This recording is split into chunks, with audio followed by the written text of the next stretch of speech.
Hola, buenos días. Bueno, pues ayer, como visteis, ya empezamos un capítulo ya sobre los primeros años del reinado de los Reyes Católicos. Entonces ahora ya vamos encaminados a los albores de una nueva época. Con este sería otro capítulo y nos quedarían prácticamente, para terminar, cuatro capítulos más y terminaríamos el tratado este de la Edad Media. Pero como os dije, voy a seguir colgando información.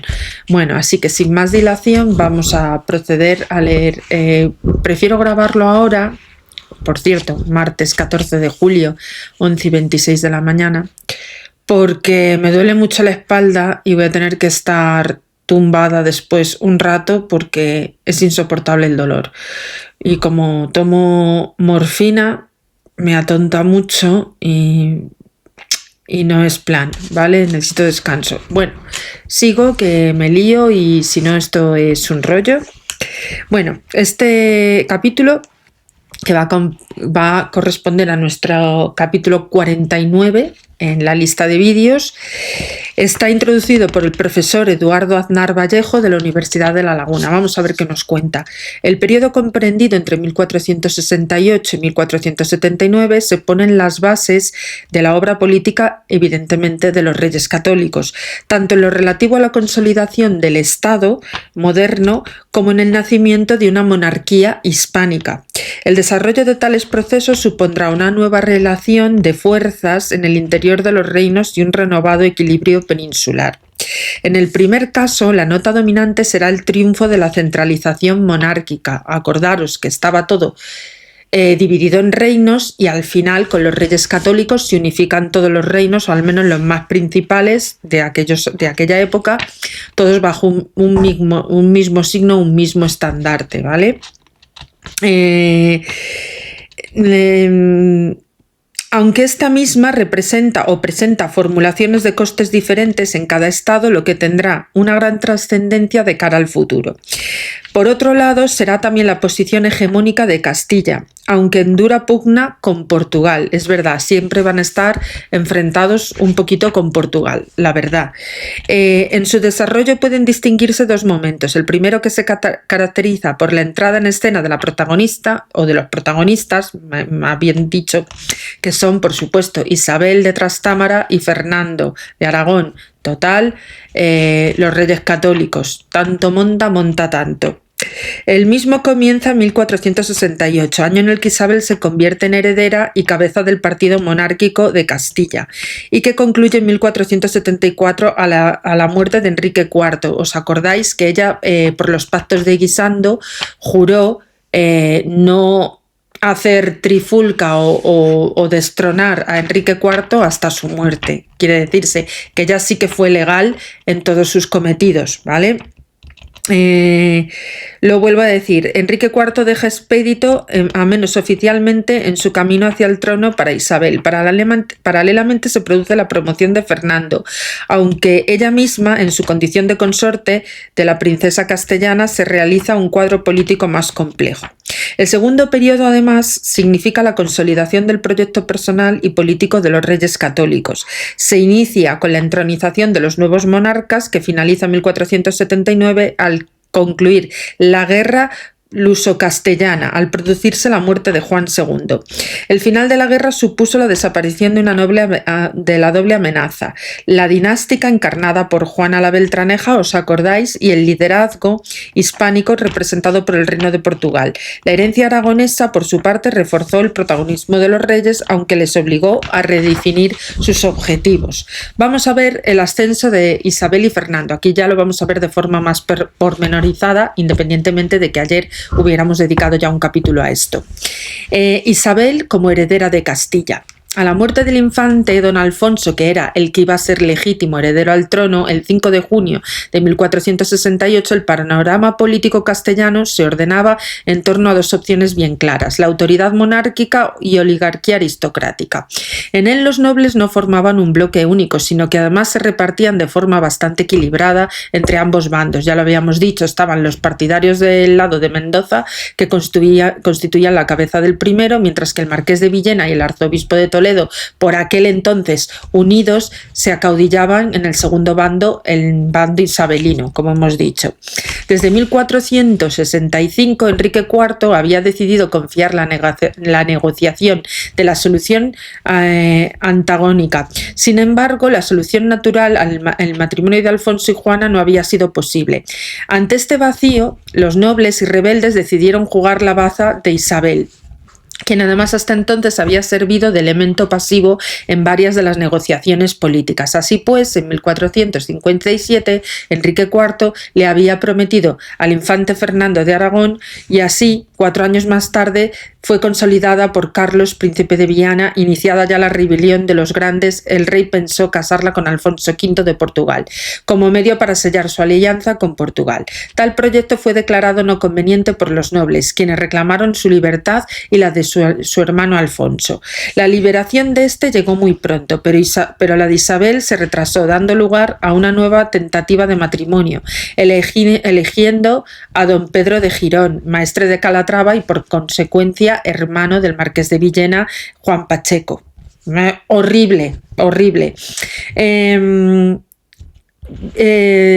hermano del marqués tuvo la desgracia de fallecer el 2 de mayo de 1466, cuando acudía a celebrar la boda. El rescate de Isabel por los rebeldes no se produjo hasta agosto del siguiente año, y su primer acto fue obligar al citado marqués al arzobispo de Toledo y al conde de Alba a firmar el documento en el que se comprometían a no imponerle matrimonio que fuese contrario a su voluntad. Y me parece muy bien, porque ella realmente no tenía realmente... A ver, aunque en la Edad Media esto era así, esto lo hacía valer muchísimo, y era, digamos que es una ruptura de las normas que había hasta entonces. Es decir, fue la primera en negarse a concertar un matrimonio en contra de su voluntad, cosa que esto no ocurría en el resto de países. Esto es cierto, o sea, estas negativas no existían o no estaban contempladas. Digamos que ha sido una princesa rebelde, lo que a mí, a modo personal,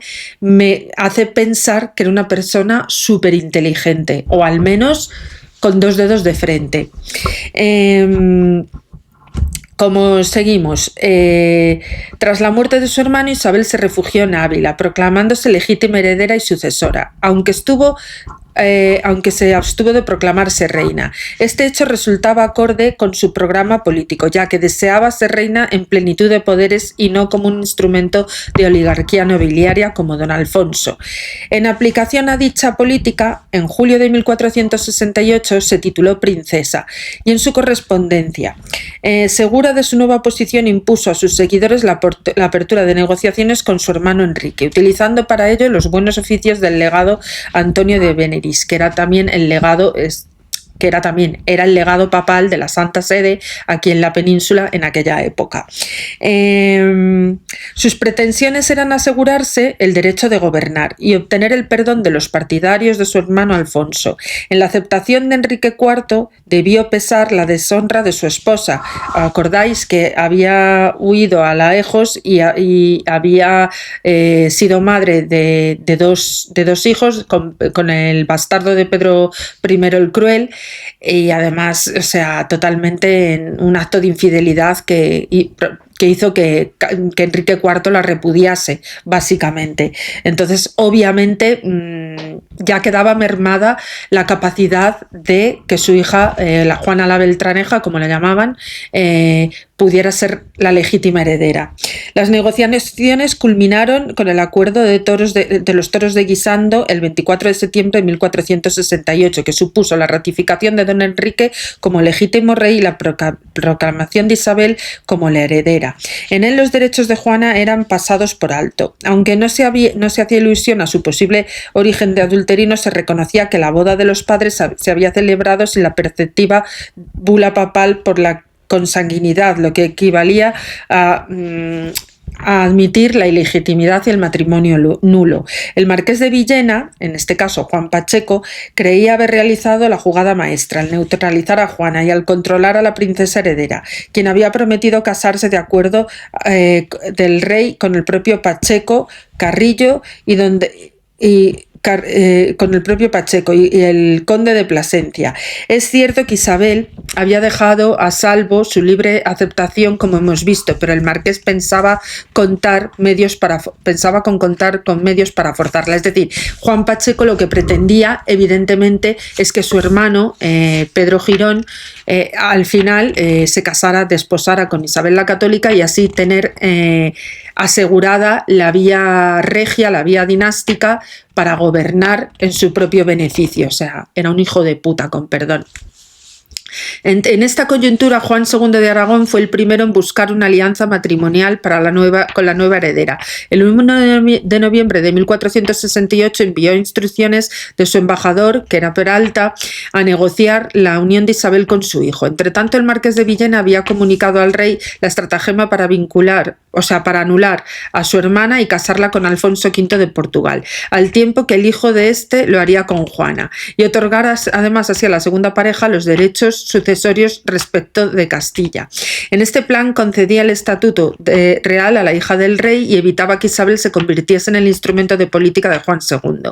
Antes de enero de 1469 la princesa decidió casarse con Fernando, es decir, que a Pacheco le salió el tiro por la culata. Al conocer este proyecto, el marqués de Villena procedió a disolver la reunión en las Cortes en Ocaña en abril de 1469, impidiendo por esta vía que jurasen a Isabel como heredera, según lo acordado. A continuación, sustituyó a su candidato por el duque de Guyena, el hermano Luis XI, aprovechando que en Castilla había vuelto la alianza francesa como respuesta a la coalición de Aragón, Borgoña e Inglaterra. Además, comenzó a construir el partido nobiliario temiendo una tutela de Juan II y la vuelta a la época de los infantes, que pretendía, ya que no puedo casarla con mi hermano, el maestre de Calatrava, Pedro Girón, voy a casarla con Alfonso V, ya que con Alfonso V tampoco podía, con Alfonso de Portugal. Bueno, pues voy a aprovechar la alianza francesa para aliarnos con los franceses en la guerra contra los reinados de Aragón y el resto contra Isabel, ¿vale? O sea, dice, pues la caso con el hermano del rey, el duque de Guyena, y así también alejamos la amenaza de que ella pueda reinar, la alejamos porque la enviamos a Francia a que reine allí. Básicamente, esos eran los planes del marqués de Villena, pero le salieron por la culata porque evidentemente ella huyó. O sea, ella aprovechó un descuido y huyó para casarse con Fernando. El matrimonio de Isabel y Fernando, como Isabel se mantuvo fiel a su elección, el 7 de marzo de 1469 sus procuradores firmaron en Cervedra las capitulaciones matrimoniales preliminares. En estas se garantizaban de plena autoridad ante el temor de que Fernando ejerciera un excesivo poder en Castilla, al tiempo que le prometía ayuda para acceder al trono. Dado este paso, abandonó Ocaña para escapar de las presiones de su hermanastro y además instalándose primero en Madrigal y luego en Valladolid. 7 meses después de la firma de las capitulaciones se verificó el enlace en una ceremonia privada. Los primeros pasos del nuevo matrimonio resultaron sumamente difíciles debido a la escasa ayuda recibida de Aragón, lo que enfrió los ánimos de los interesados partidarios, con la excepción de la familia Chacón, que como mayor parte de la nobleza se mantenía en una actitud de neutralidad o se inclinaba hacia el partido del marqués de Villena y de Juana. Pero en este caso hay que decir que la familia Chacón, todo lo contrario, fue súper pro-isabelina, es decir, fueron los que tutelaron a Isabel hasta el ascenso a la corona, básicamente. Siempre le fueron leales, vaya. Esto, no obstante, no les hizo separarse ni un ápice de su programa de fortalecimiento monárquico. La ruptura, fuese provisional, entre don Fernando y Alfonso de Carrillo, arzobispo de Toledo, puso de manifiesto que Isabel y su marido no eran los reyes idóneos para un bando oligárquico. Otra cosa que hay que decir es que Isabel y Fernando van a poner límite a los válidos, es decir, que no va a haber ningún triunvirato de gobernantes, porque se querían meter en la misma corona también el arzobispo Carrillo, y Isabel dijo que nanay de la China, y Fernando también dijo no, lo mismo, no, los reyes somos nosotros, o sea, tú eres un cura, o sea, voy a explicarlo así llanamente, tú eres un arzobispo, pero no pintas nada gobernando en la corona. Una cosa es que yo te pida consejo, pero de ahí a que gobiernes va a ser que no. O sea, ponían punto y final a esas interferencias, a esas injerencias de los válidos en el propio gobierno, ¿vale? Los problemas en Aragón y la ofensiva francesa. Recordar que seguían perginando y habiendo disputas por la Cerdaña y el Rosellón.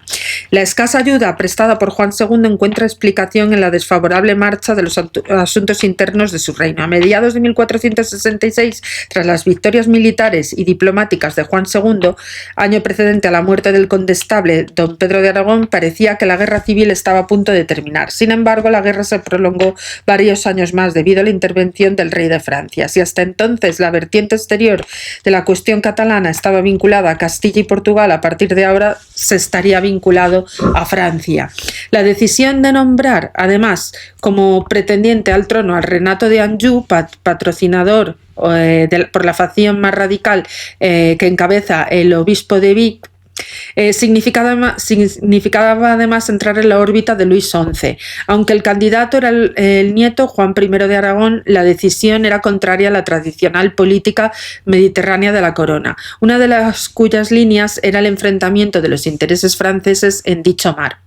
El triunfo de Renato de Anjou hubiese supuesto el control del Mediterráneo occidental por los franceses angevinos, con el consiguiente peligro de su instalación en el reino de las dos Sicilias. La respuesta a Juan II fue concertar la alianza con Inglaterra y Borgoña, buscando inmovilizar a Francia, lógicamente, porque si no perderían también sus dominios en Italia. En Navarra, tras la tregua de julio de 1464, a la muerte de Doña Blanca, su hermana Leonor se presentaba como indiscutible heredera al trono. Su marido, el conde de Foix, que habíamos hablado de él, reforzó su posición aliándose con Luis XI, lo que abrió un nuevo frente antiaragonés. Las subsiguientes hostilidades adoptaron la tradicional forma de enfrentamientos entre beamonteses, como dijimos ayer, y los agramonteses. Los primeros luchaban a favor del conde de Foix, mientras que los rivales lo hacían por Juan II. La balanza se terminó inclinando al lado beamontés, ya que las crecientes dificultades de Juan II empujaron a negociar. El acuerdo del 20 de junio de 1467 se reconoció la sucesión a favor de Leonor. El pacto no se resolvía, sin embargo, el problema de fondo, que además es que el influjo francés sobre los condes de Foix, que impedían la buena relación con Juan II, con su hija y su yerno. Por el momento culminante de este enfrentamiento larvado se sirvió en noviembre de 1468, cuando el obispo de Pamplona, consejero de Leonor, fue asesinado por Pierre de Peralta, cabeza de la facción agramontesa. En Cataluña, el auxilio francés permitió a los revolucionarios enfrentarse con éxito a las tropas reales. En otoño del 466, Juan II emprendió una campaña marítima y terrestre contra el Ampurdán, que fracasó al no poder ocupar las importantes plazas de las Rosas. Tras este revés, a principios del 467 comenzaron a llegar contingentes franceses. El primer objetivo de estos fue en Gerona, cabeza de la resistencia legitimista del norte, y que sería una seria amenaza para la ciudad condal. El ataque resultó infructuoso por la llegada de los refuerzos reales, lo que se tradujo en el levantamiento del cerco del 7 de julio. Se inicia ya además entonces la segunda ofensiva realista en Ampurdán, mandada por el príncipe Fernando, y que luego por el propio monarca fue respaldada. A pesar de la ocupación de algunas plazas, tampoco tuvo resultados previstos. La posterior derrota de Vilademat supuso la caída de toda la región, haciendo insostenible la situación en Gerona. Los reveses militares y el empeoramiento de la situación política del Principado condujeron a Juan II a intentar el acercamiento a Castilla, buscando además neutralizar la intervención francesa. Como hemos visto, el medio utilizado fue la persona de su hijo Fernando, cuya promoción había comenzado en 1464. En septiembre de dicho año había sido reconocido como heredero del reino de Sicilia. 2 años más tarde recibió el mismo reconocimiento en Valencia, y en 1468, ante la gravedad de la situación del Mediterráneo, obtuvo el título de rey de Sicilia. La ofensiva diplomática en Castilla se desarrolló a lo largo del 1468 al 69, culminando con el matrimonio de Fernando e Isabel en octubre del mismo año. Esto no significó una mejoría inmediata en la situación catalana. Siguió siendo un año negativo para Juan II. La caída de Gerona en manos de los franceses propició otra de las muchas poblaciones de las comarcas vecinas. Sin embargo, desde finales de dicho año, la ofensiva francesa perdió las fuerzas a causa de los disturbios en el Midi. En mayo de 1470, las Cortes de Cataluña concedieron un importante subsidio al rey y los hechos marcaron el camino a la recuperación, aunque durante este año y parte del siguiente se produjeran aún victorias insurgentes. En cuanto al retorno de Juana y el reajuste de los partidos castellanos, pues vamos a ver qué sucedía. En 1470, el maestre de Santiago, que había transferido a su hijo el marquesal de Villena, dio un nuevo giro a la política, restableciendo a Juana de sus derechos sucesorios y colocándola en el puesto de la deserción de Isabel, que había dejado vacante. Los últimos restos del patrimonio real fueron empleados para comprar la lealtad de algunos nobles, por ejemplo Álvaro de Estúñiga, promovido por el duque de Arévalo, Pedro de Velasco, conde de Haro, o García Álvarez de Toledo, duque de Alba, puesto que Isabel había incumplido la promesa de casarse con quien el rey acordare o determinare. Los compromisos de Guisando se podían considerar rotos. Por ello se pensó que en el duque de Guyena como marido de Juana y futuro rey. El 25 de octubre de 1470 se celebró en Val de Lozoya una ceremonia que constituyó la antítesis de Guisando. En ella el rey desposeyó a su hermanastra de los últimos títulos de princesa y la heredera del reino. Los Mendoza entregaron a Juana, viéndose recompensados por la confirmación del infantado de Guadalajara. Los embajadores franceses firmaron el compromiso matrimonial, lo que se tradujo en la autorización del duque de Guyena para usar el título del príncipe de Asturias. Isabel reaccionó haciendo públicos los documentos que precedieron al pacto de Guisando, pero omitiendo las frases introducidas para guardar la dignidad del rey. Ese año fue desalentador para Fernando e Isabel, que solo tuvieron a su lado a los parientes del príncipe, los Enríquez y los Manrique. La situación era debida en gran parte a su propia posición política, de oponerse a quienes patrocinaban su candidatura de Juana y no poder contar todavía con los leales al rey. A partir de 1471, la posición de Enrique IV se vio debilitada por la recuperación aragonesa en Navarra. Gastón de Foix fracasó en Tudela, lo que abrió negociaciones entre él y el suegro, lo que concluyeron en mayo con los acuerdos de Olite, como hablamos en capítulos anteriores. Estos acuerdos permitieron a los condes de Foix recuperar el título de lugartenientes del reino, pero consagraron de por vida el poder efectivo a Juan II. En Italia, el rey de Aragón logró la paz entre Nápoles y Venecia. Su propósito fue cerrar el paso a los franceses, constituyendo así un precedente para la futura política italiana de Fernando. Con Inglaterra y Borgoña firmó el Tratado de Abbeville, concebido para una alianza antifrancesa, cuyas cláusulas comprometían también a Isabel en cuanto a la futura reina de Castilla. En 1472, mientras Juan II prosigue su camino de éxitos, consiguiendo la rendición de Barcelona y el final de la Guerra Civil Catalana, la diplomacia de Enrique IV fracasa en el desarrollo de la Alianza de Francia, al no asumir que el duque de Guyena sus compromisos. Mientras el reino castellano se desintegraba, los Mendoza se habían convertido en la pieza clave de la situación. Al entregar a Juana, habían recuperado su libertad y no se habían pronunciado al respecto futuro. Para atraerlos, la diplomacia de Juan II trabajó en el apoyo del vicecanciller Rodrigo de Borja en obtener el capelo cardenalicio para el más poderoso de ellos, Pedro González de Mendoza, obispo de Sigüenza. ¿Qué buscaban? Bueno, pues si consigo que mi hermano le asciendan a cardenal para ser papa, pues prestaré mis apoyos a la causa de Isabel. Pero esto lo hacían de forma a las espaldas de Enrique IV, ¿vale? Maquinaban en contra de Enrique IV, porque yo creo que ya eran conscientes de que iban a perder. Un segundito, por favor. Bueno, pues como habíamos dicho, al mismo tiempo se estaba produciendo una disolución en el bando nobiliar. Pacheco no encontraba candidatos para el matrimonio de Juana. Muerto el duque de Guyena, se pensó de nuevo en Alfonso V, quien cogió fríamente la propuesta. Finalmente se optó por Enrique Fortuna, hijo del infante de don Enrique I por tanto, de Fernando. A principios del 1473 el maestre solo contaba con 3 apoyos de importancia: el duque de Arévalo, el conde de Benavente y los Ponce de León. El contrapeso de este momento se produjo además... Un segundito, por favor, un momentito. Perdonad porque es que me están interrumpiendo con llamadas, pero no puedo silenciarlo porque realmente estoy esperando una llamada importante. Bueno, prosigo. Pues como habíamos dicho, en 1473, la Liga Nobiliaria proyectó una matanza de judíos conversos en Segovia, como signo de su radicalización y como pretexto a la ocupación de la ciudad, del tesoro real que en ella se custodiaba. Gracias al marqués de Santillana, la matanza pudo ser evitada. Además, la conjura movió al mayordomo Andrés de Cabrera, de la familia conversa, a buscar reconciliación de Enrique IV con Isabel, al tiempo que se franqueaba a esta la entrada en Segovia. La lealtad del mayordomo quedaba a salvo con la fórmula de disimular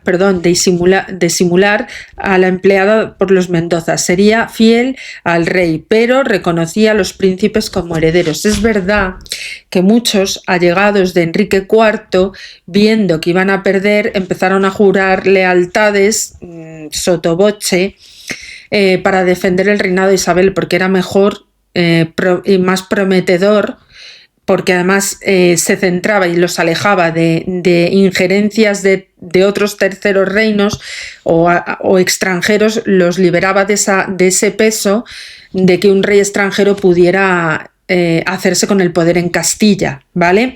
Entonces, como eso el pueblo no le iba a tolerar, pues básicamente los mejores candidatos, desde luego, eran Isabel y Fernando, reyes jóvenes, de supuesta robustez y salud, y además con mucha inteligencia para poder gobernar, ¿vale? La enfermedad del rey, declarada a principios de 1474, concluyó con su muerte a mediados de diciembre de dicho año. Este hecho dio paso a la proclamación de Isabel como reina y al requerimiento de todas las ciudades de representación en Cortes para que enviasen delegados a Segovia a fin de jurarle lealtad. Para evitar precisamente un levantamiento, fue ella la que organizó que le jurasen lealtad. Y así fue. La reacción realista en Cataluña, pues como hemos visto, la paz en Nápoles y en Venecia de 1471, en el Tratado de Abbeville con Borgoña e Inglaterra, significaron la neutralización de Luis XI de Francia. Esto, unido a la pacificación de Navarra, dejó al rey aragonés con las manos libres para volver y resolver la revuelta catalana. La entrada de las tropas reales en Gerona el 18 de octubre del 471 representó el inicio de la ofensiva militar, que siguieron por Hostalric, el vizcondado de Cabrera y mayor parte del Bajo Ampurdán. Simultáneamente se produjo el avance por el Vallés hasta la victoria de Santa Coloma de Gramenet, que abrió el camino para el cerco de Barcelona. En 1472 se completó la ocupación de todo el norte y el desmoronamiento de las defensas de Barcelona. La ocupación de la ciudad condal tuvo lugar el 24 de octubre mediante la capitulación de Pedralbes. No obstante, la rendición de Barcelona no supuso el final de la guerra, dado que aún quedaba en el poder, como decimos, de los franceses los condados del Rosellón y de la Cerdaña, altamente perseguido por Fernando el Católico, igual que por su padre anteriormente. Las tropas aragonesas pasaron a los Pirineos y a finales del mes de enero de 1473, a pesar de los buenos augurios de la ocupación de Perpiñán, la reacción francesa produjo una situación de estancamiento que se saldó con la tregua de Canet y la paz de Perpiñán el 17 de septiembre. En ella Luis XI aceptaba la soberanía aragonesa, a cambio del reconocimiento aragonés de una deuda de 300.000 escudos y el compromiso de pagarla en el plazo de un año. En dicho plazo, Juan II no ejercía soberanía sobre el territorio. Tal acuerdo resultó inviable y desembocó en nuevos enfrentamientos armados. El monarca aragonés abandonado por sus aliados, habiendo agotado los recursos de su reino y no pudiendo contar con el apoyo de su hijo ocupado en la guerra de sucesión en Castilla, fue incapaz de defender militarmente los derechos del reino. La situación en el reino de Granada, por otra parte, pasados los primeros años del reinado de Abu Hassan, al que se enfrentó, Se ve, además, que no le faltó apoyo para los linajes legitimistas. Los abencerrajes esgrimieron como bandera la rebeldía, la ofensa del emir hacia su esposa, la hija de Muhammad IX, al convivir con una cautiva cristiana llamada Isabel de Solís o Soraya, y quisieron poner al frente de la insurrección a Muhammad Ibn al-Sad, llamado el Zagal, hermano menor de Abu Hassan. La rebelión se desarrolló durante 1470 y 71. Su centro se situó en Málaga, donde los abencerrajes proclamaron al emir al-Zagal. Pero desde allí se extendió además a numerosas ciudades, especialmente de los distritos occidentales. Sin embargo, la rebelión terminó fracasando. El monarca consiguió la sumisión de su hermano y al tiempo que realizaba una feroz represión contra los abencerrajes.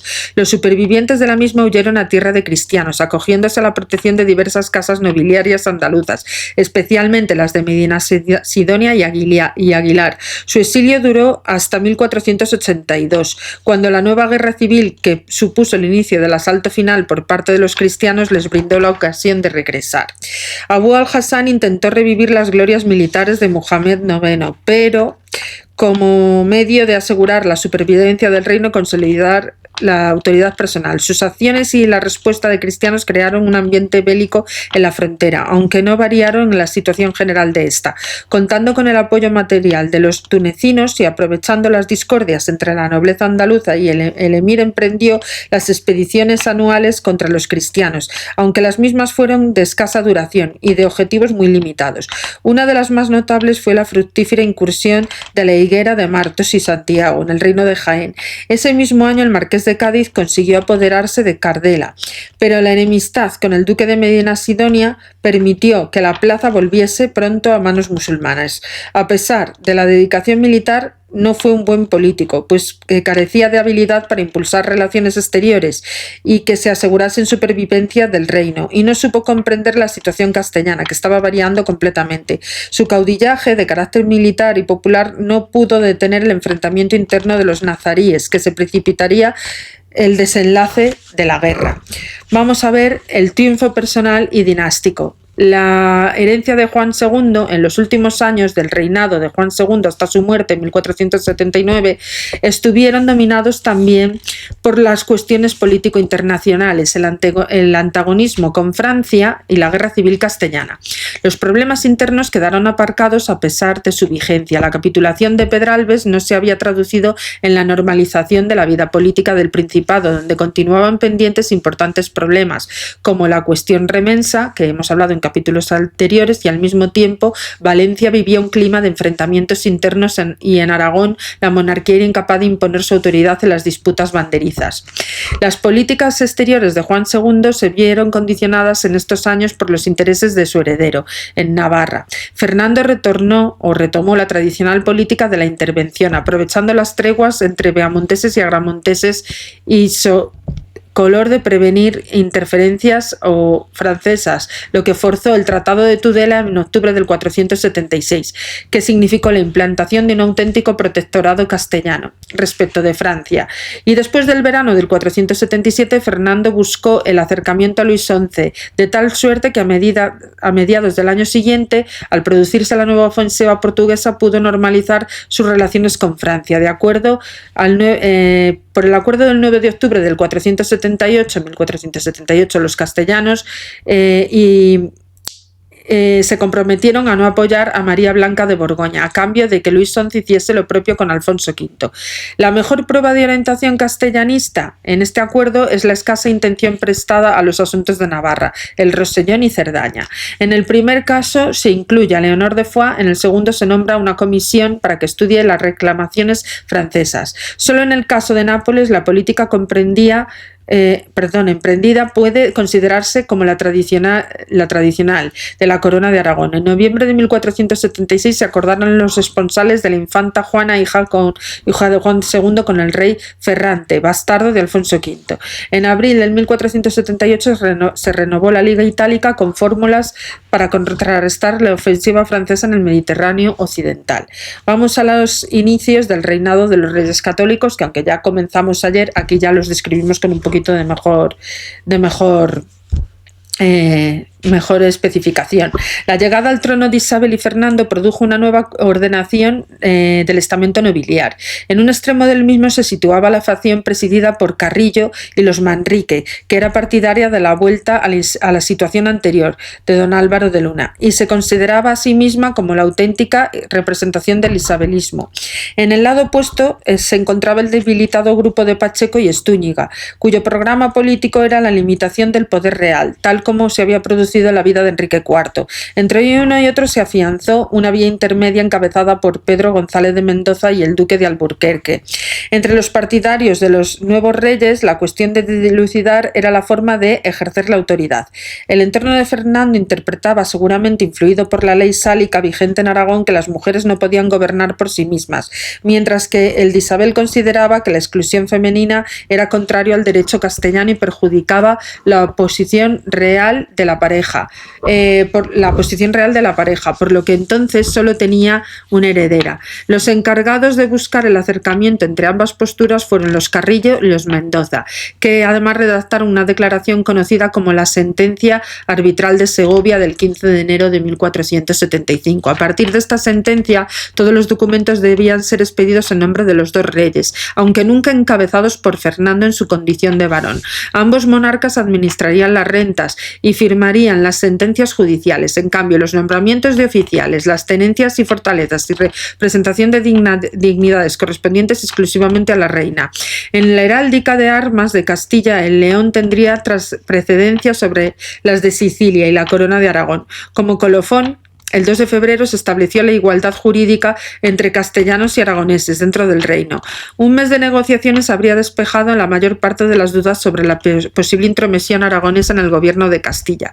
Otras se disiparían en abril de 1475 al recibir Fernando de facto, aunque no de iure, los poderes reales. Pacheco, como cabeza de los partidarios de Juana, intentó negociar con los reyes. Buscaba ganar tiempo mientras realizaba gestiones con Alfonso V de Portugal, pero los monarcas se mantuvieron firmes. Su programa era confirmar los cargos y honores del marqués, concertar un matrimonio honorable para Juana y obligar a la exreina a abandonar el país por su conducta deshonrosa.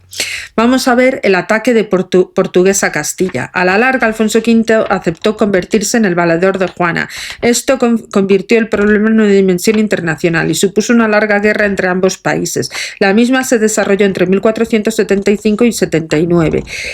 En tres escenarios diferentes. En el interior, en la contienda sucesoria, sirvió para reeditar la pugna entre la nobleza y la monarquía. En el europeo, en el que se produjo el reajuste de los sistemas de alianzas. Y el ultramarino, en el que las dos potencias se disputaron los nuevos mercados africanos. En marzo llegó a Castilla Lope de Alburquerque, encargado de buscar partidarios para la causa de Juana. Ante este hecho, los monarcas castellanos propusieron a Alfonso V abrir negociaciones en las que le ofrecían casarse con Juana de Aragón, a la hermana de Fernando. El monarca lusitano respondió anunciando que su decisión con la Beltraneja y de reclamar la herencia de Enrique IV. Ante el cariz que tomaban los acontecimientos, Isabel otorgó a su marido los mencionados plenos poderes que invalidaban momentáneamente la anterior sentencia arbitral. A pesar del apoyo portugués y la incorporación de Carrillo a sus filas, la situación de la pretendiente al trono no mejoró sustancialmente. La razón hay que buscarla en la renuencia de la nobleza, que lejos de abrazar en masa su partido, produjo nuevas y sonadas adhesiones en favor de los monarcas, como el caso de Enrique Fortuna. A pesar de ello, Fernando e Isabel hubieron de buscar neutralidad francesa para evitar verse atrapados entre dos poderosos enemigos. Esta política iba, como hemos visto, en contra de los intereses de Juan II, quien no podía aceptar la pérdida del Rosellón y la Cerdaña, que ocupaban en ese momento los franceses. En beneficio de su hijo, hizo el sacrificio de firmar la tregua de 1475, que sancionaba una situación de facto. La cuestión pirenaica además quedaba congelada. Los monarcas castellanos necesitaban, por tanto, vencer a los portugueses en un corto espacio de tiempo. Con la tregua con el emir de Granada, las negociaciones se prolongaron hasta el 17 de noviembre de 1475, fecha en la que se concluyó el tratado que aseguraba la neutralidad granadina y el apoyo de los partidarios de Isabel en la región de Córdoba.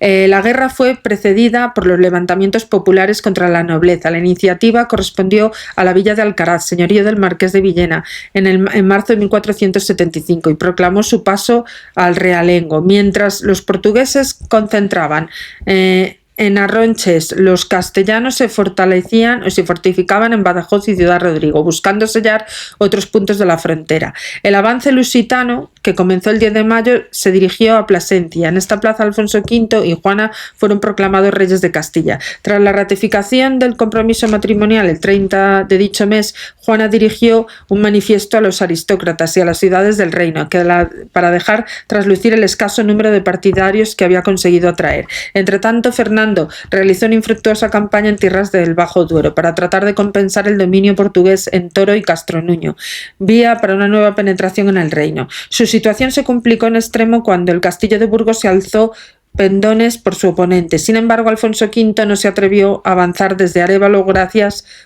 hasta Burgos y se dirigió hacia Toro, cuyo alcázar defendía una exigua guarnición isabelina. Este movimiento evitó el colapso de las posiciones castellanas en la meseta norte, pero apenas alivió la apurada situación de Fernando. Esta se agravó con la entrega de Zamora y al monarca lusitano, con el fracaso de las fuerzas reales ante Toro. A pesar de la ventaja, Alfonso V buscó abrir su segundo enfrentamiento, ofreciendo una alianza a Luis XI de Francia. La tardanza de este en aceptar por hallarse ocupado y asegurar sus fronteras resultó decisiva para la reacción castellana. Fernando pudo reforzar el sitio en el castillo de Burgos y organizar una guerra defensiva. A la falta de subsidios de cortes acudió el Tesoro Real, a los empréstitos de los nobles y a los tesoros de las iglesias, resultando del esfuerzo económico en la dotación una amplia red de posiciones fortificadas que abarcaban desde Arévalo a Burgos y desde Valladolid a Toro, la organización de las primeras flotas contra los intereses portugueses en África. La reacción militar castellana, pues a partir de entonces la guerra comenzó a cambiar de signo. Desde Extremadura y Andalucía se hicieron entradas en Portugal. Se pusieron en ocupación algunas plazas como Nódar en Galicia y el conde de Camiña debió batirse en retirada. El campo de Calatrava, los más importantes castillos de la orden sucumbieron al empuje de Rodrigo Manrique y su hijo Jorge. El marquesado de Villena menudeaba las revueltas populares contra su señor y en Extremadura los Estúñiga debieron concentrarse en retener las posesiones. Alfonso V intentó neutralizar las victorias castellanas avanzando hasta Peñafiel, pero no pudo alcanzar el castillo de Burgos y se contentó con la ocupación de las fortalezas de Mayorga, Villalba de Alcor y el Portillo, obtenidas a cambio de la libertad del conde de Benavente, capturado durante su avance. Con este escaso apoyo nobiliar, diseñó una estrategia defensiva a la espera de apertura del segundo frente por parte de los franceses. En los últimos meses, en el bando de Juana se desmoronó. El primer episodio de este derrumbe fue la conquista de Trujillo y le siguió la ocupación de la fortaleza de los maestrazgos de Alcántara, Santiago y Calatrava, y así como la mayoría del marquesado de Villena. La mayor repercusión que tuvieron allí las treguas del castillo de Burgos y Zamora. Esta última no pudo ser conquistada o reconquistada a pesar de los esfuerzos enviados desde Portugal. Es más, el fracaso ante sus muros y la retirada de Alfonso V hacia Toro proporcionó a los castellanos una importante victoria, sobre todo de carga moral. La batalla de Toro significó una práctica de finalización de la guerra de sucesión en el territorio castellano, pero quedaron abiertos dos frentes, el pirenaico y el africano. A ellos hay que unir uno y otro, desarrollando un plano más diplomático, un reajuste de las relaciones entre nobleza y monarquía que a tal efecto y a tantos vencedores como vencidos. En cuanto al control del reino, comenzando por este último capítulo, conviene recordar el propósito de recuperar el patrimonio real y el control de las principales fortalezas del reino. Las bases de la acción del gobierno eran compatibles con la estima del papel de la nobleza en la vida del reino. Entre marzo y abril del 1476 se produjeron los tipos de accidentes que manifiestan claramente las decisiones de las Cortes de Madrigal y la formación de la contaduría que supusieron en marcha en la Santa Hermandad, con los acuerdos de los nobles. La seguridad ordinaria del territorio fue confiada a los cuadrilleros de a pie y a caballo, aportados por las villas y ciudades.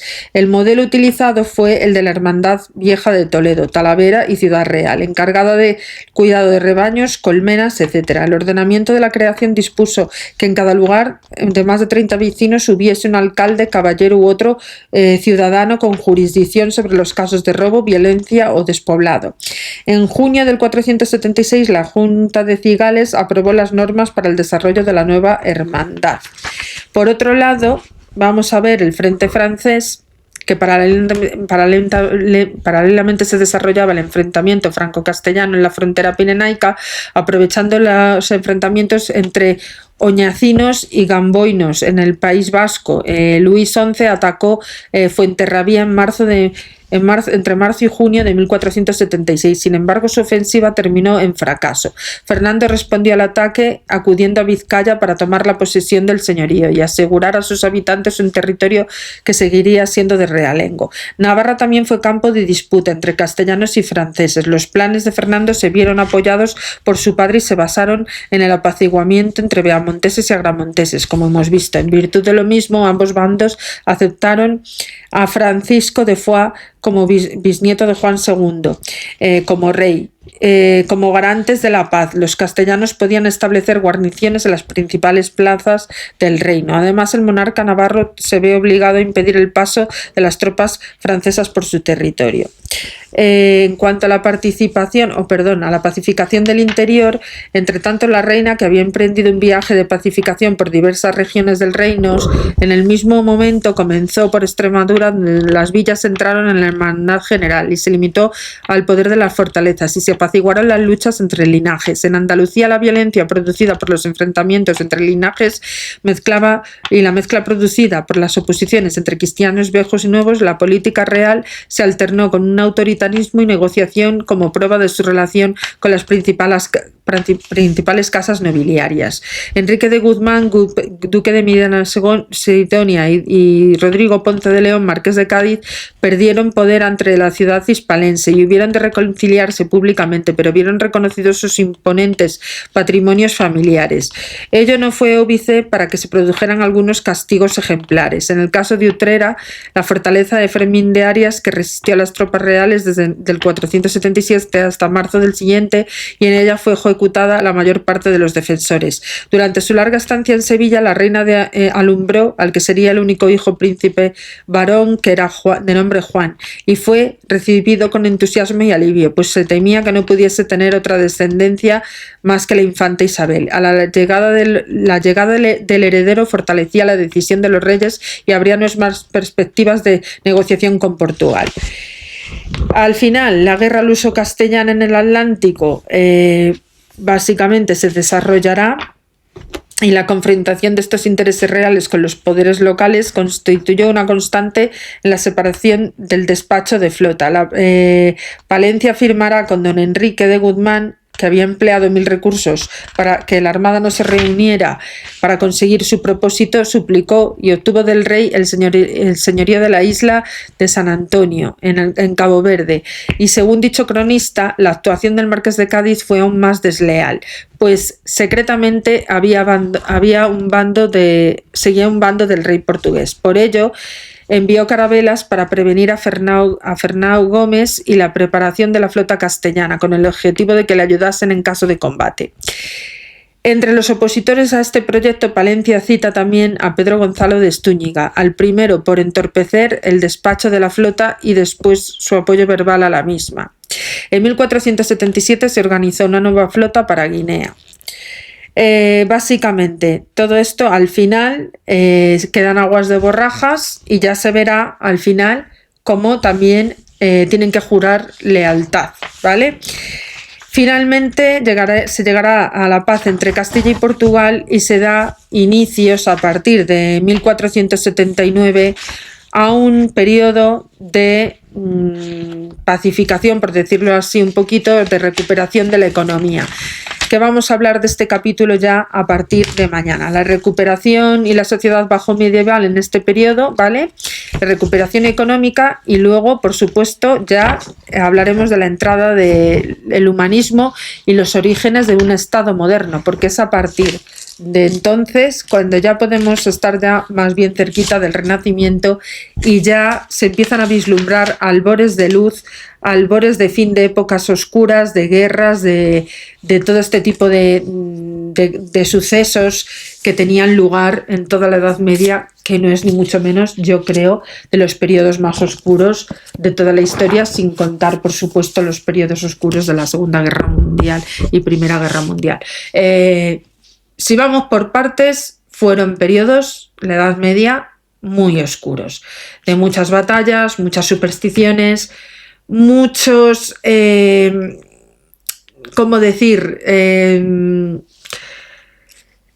No sé, tiempos con muy poco raciocinio. Y nada, pues todo esto en el Renacimiento veremos un claro cambio de tuercas, un claro giro de 180 grados a todo lo que es el panorama político, geopolítico y social y económico. Bueno, pues hasta aquí el día de hoy. Agradeceros enormemente que os sigáis suscribiendo. Por favor, ayudarme a llegar a los 100.000 suscriptores. Vamos por los 22.200. Espero que no decaigan. Me gustaría que me vean en más sitios. Lo estoy haciendo precisamente en varias lenguas. Estos formatos los podéis encontrar subtitulados en alemán, gráfico, los podéis poner subtitulados en inglés para todas las poblaciones que habléis inglés, porque lo permite ya el sistema automáticamente, y por supuesto en castellano.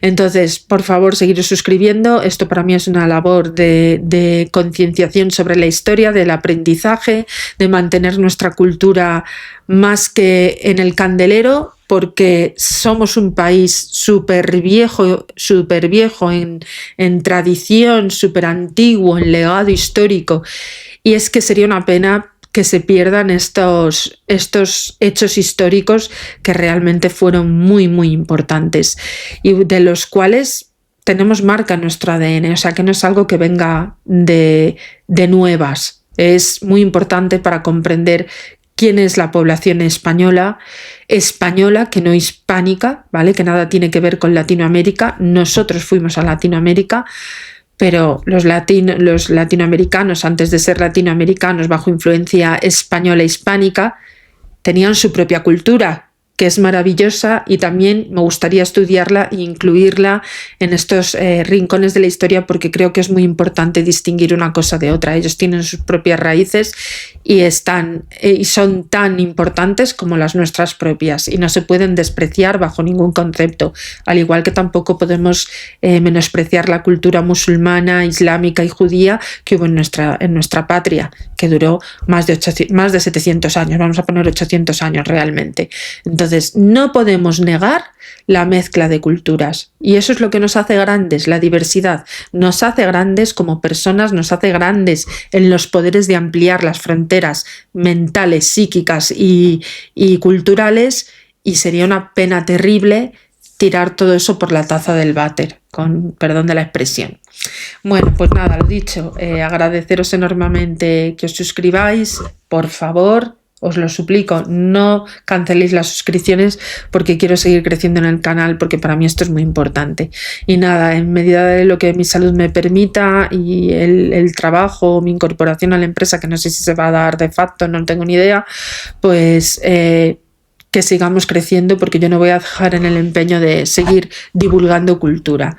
Mi meta es acallar las informaciones falsas. Punto. Estoy en contra de los bulos y de las mentiras. Un saludito. Os quiero.